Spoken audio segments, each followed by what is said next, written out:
So when you think about weight loss, what first comes to mind for you? Is it calories, carbs, maybe like a strict new diet plan? Yeah, usually. Yeah. For many of us, it's all about control, discipline, maybe finding that quick fix.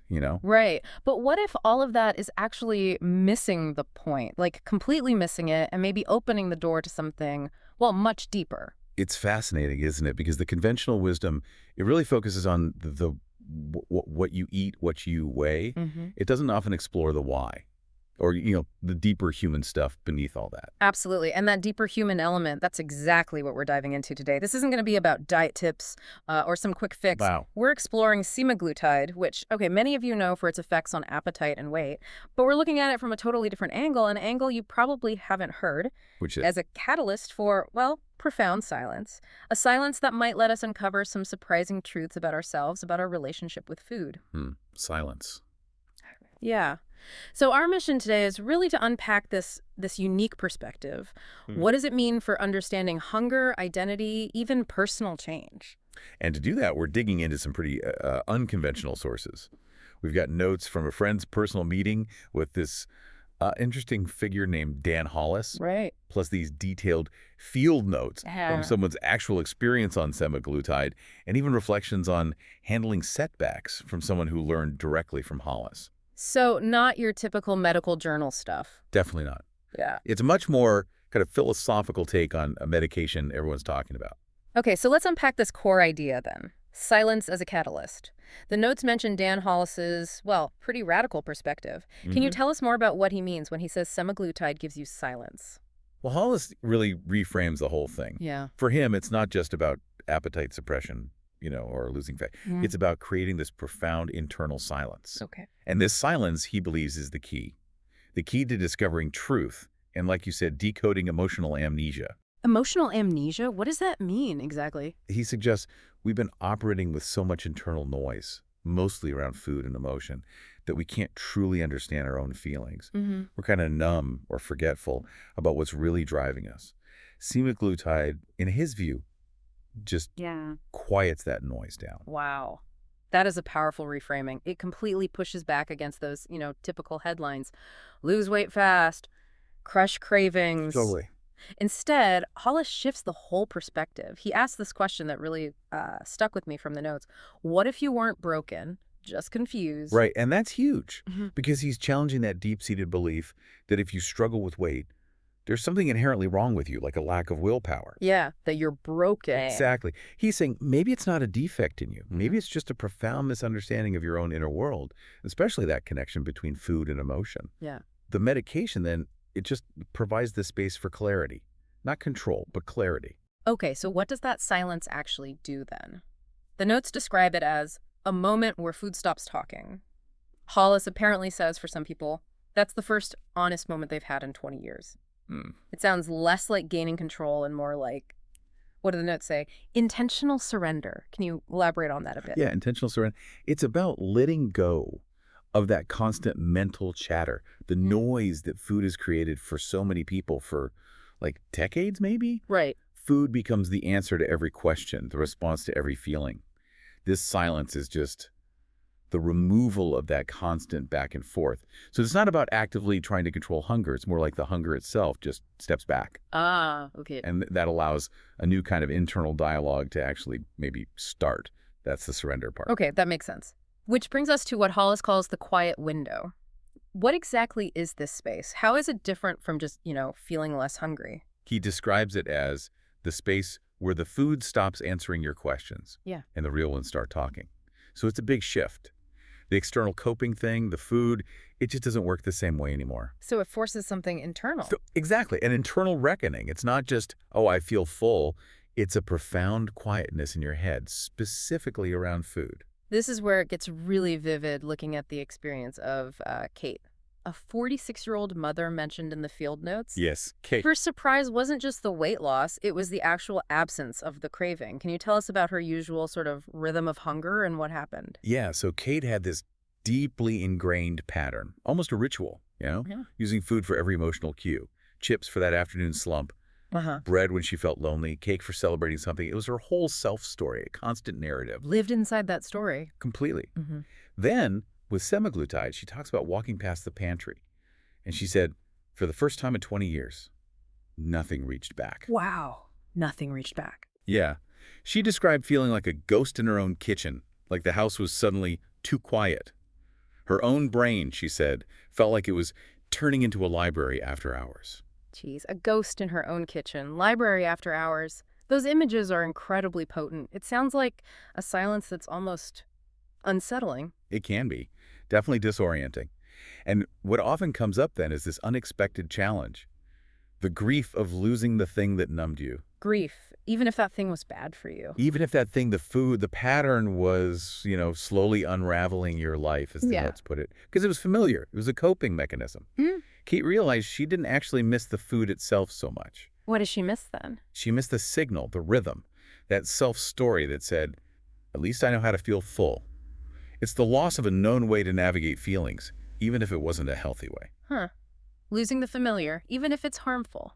And that's when those deeper, maybe more uncomfortable questions start bubbling up. Precisely. When that food noise clears out, these really fundamental questions surface. And they're not about diet or willpower anymore. Like what? What kind of questions? Questions like, what am I hungry for when I'm not hungry? Or who am I without the chase? The constant chase for food or fullness. Or simply, what's left when the noise goes? Wow. Those are big questions about identity, purpose, deep human needs that maybe food was just sort of papering over. Exactly, just a placeholder. Okay, so we have this profound quiet, this quiet window. But the next critical question, as Dan Hollis points out, is what do you do with that quiet? Right. That's the key. He argues people often fail, not because the meds stop working, but because, and I'm quoting here, no one taught them what to do with the quiet. Mm. He says it can feel like losing a favorite lie, which makes people instinctively reach back for the familiar noise.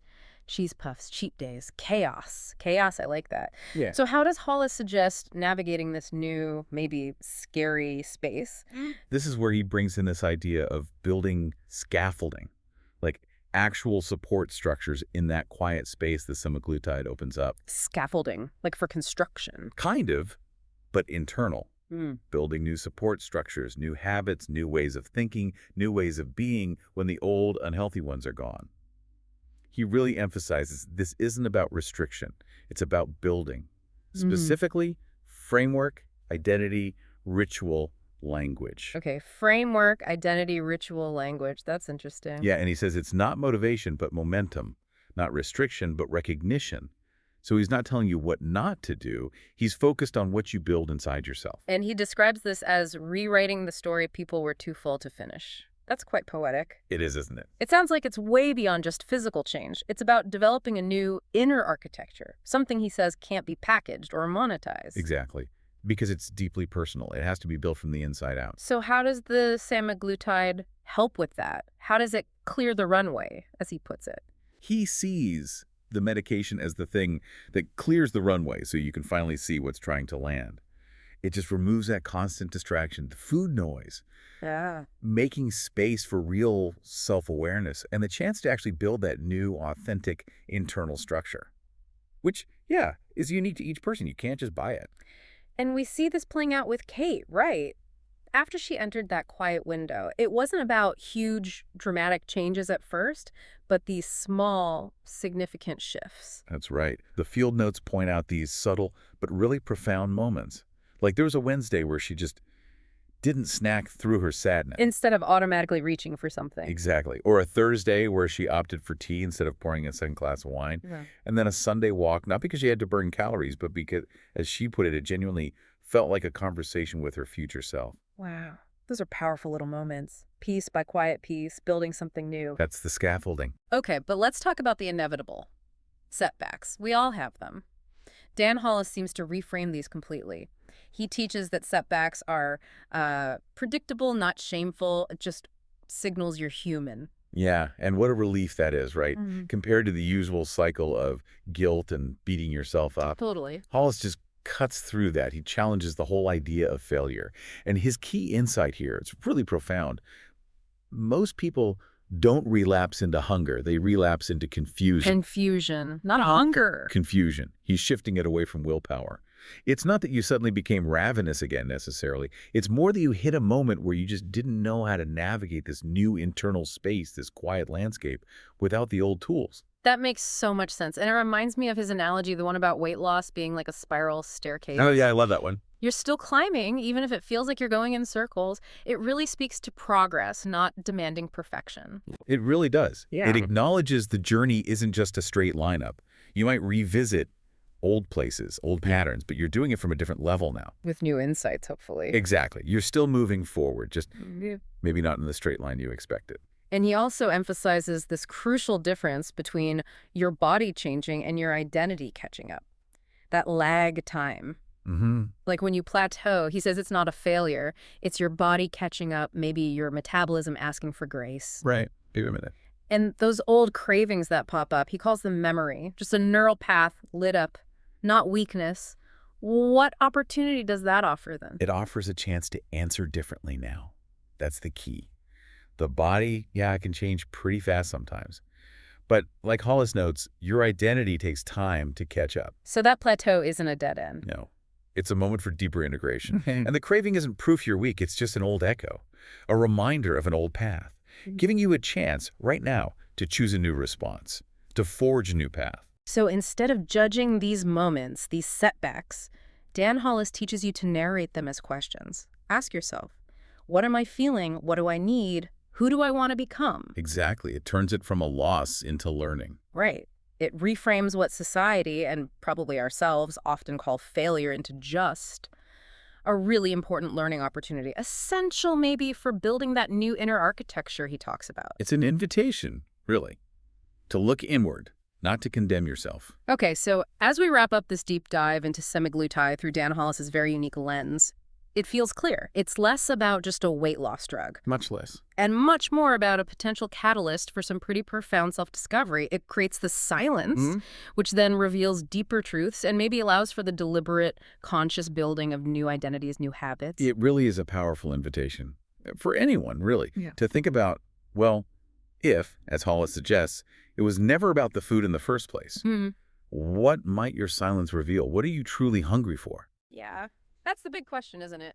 And how might the absence of a familiar coping mechanism, whether that's food for you or maybe something else entirely, how might that absence invite you to build some new, more authentic internal architecture? Definitely something to chew on long after the noise goes quiet.